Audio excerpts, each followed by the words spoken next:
Ako po si Roma Operator ng DTF sa branch ng Robinson's Place Pangasinan. Nagamit po ito na 7 araw na may total of 100 pieces po ng A4. Ito naman po ang printer head. Ang huling palit po nito ay noong January last year po. Copy na may 80% good condition pa po. Head clean. Punasan ng wiper after ng head clean. Nozzle test.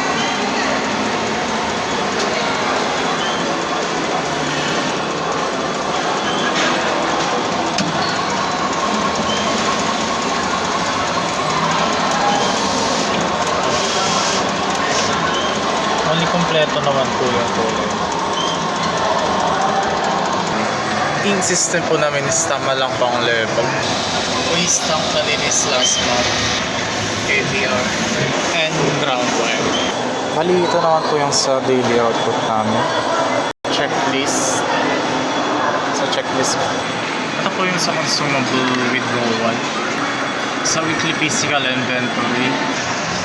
And dito naman po yung used and unused. Sa SR naman po wala pa naman. Yun lang po, maraming salamat.